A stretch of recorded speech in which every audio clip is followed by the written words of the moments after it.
Ian, you posted your first double-double tonight, first 20-point game. How good did that feel stepping up with PJ out of the lineup? It's definitely a great feeling. It feels back like I'm in high school playing again.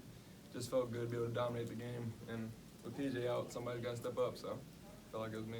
You were an offensive rebounding machine tonight, 14 total boards and I think 8 offensive rebounds. How much did all that time in the weight room in the offseason help you down the paint? It's definitely helped going from 240 of pretty much mostly fat to like 230, more muscle.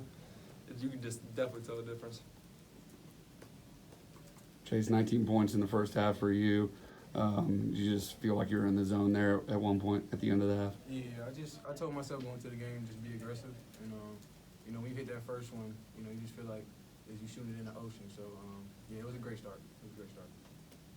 I think in the second half, your shot really wasn't falling as much, but it seemed like you were driving. You found Ian a couple times. Yeah. How much you lean on that when the shot's not falling? Oh yeah, that's gonna be big for me this year. Just to not just force it every time. Still be aggressive, but find other people for shots. And, T-Mac had set me down one time when I came out and just told me don't press.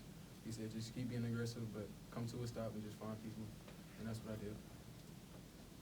Ian, Chase hit you with a couple of no-look dishes down there in the paint for dunks. See the type of guard you have to be ready for that at all times? Yes, he's always getting in the paint. So even if he's not passing it, he's putting it on the rim. He's probably the reason I got most of those offensive rebounds as well. Ian, do you remember when you started looking at PJ's absence as a silver lining in terms of not just you, but Ben as well, being able to get so much playing time and so much experience? Yeah, it started in the summer, just him going down. We just knew we had to have the mindset that he could not be here for a game or whenever he comes back, just to be ready to step up. Someone's going to have to step up, and tonight it was me, so. Ian, you hit a three-pointer as well tonight. How much have you been working on your outside shot this season, in the offseason? Yeah, I think my strong suit is really my outside game, but when you're killing inside like that, you gotta stay inside. So. Chase, it was back and forth there for a long time in the first half, and then you all went on a 23-5 run to end the first half.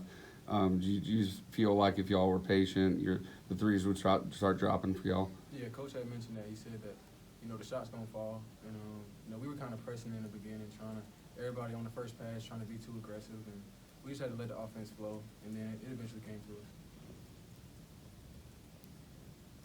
I guess, Chase, just overall, how well gelled do you feel like this group is? Obviously, PJ is a big piece. It's not there right now, but just all the other pieces at this point. How do you feel like you've come together? Yeah, I think this team, probably in my 4 years, I would put us second as far as family. I think my sophomore year we had a really strong core, but like this team we're a family, and I think that we all play for each other.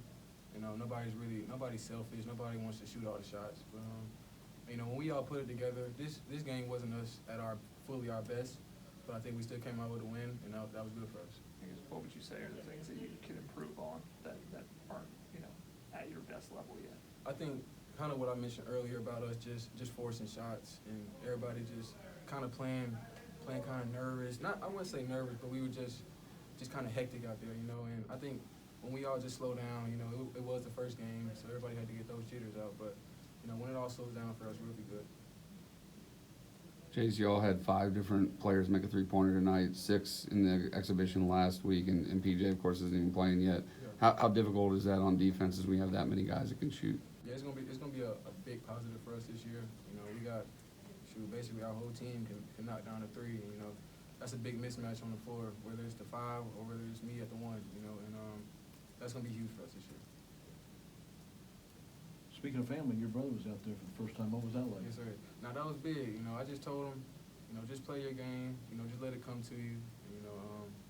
And just don't get down on yourself. He probably didn't score as much as he wanted to, but it's more to the game than scoring. I'm gonna talk to him again, make sure he all good. But yeah, it was good to be out there with him.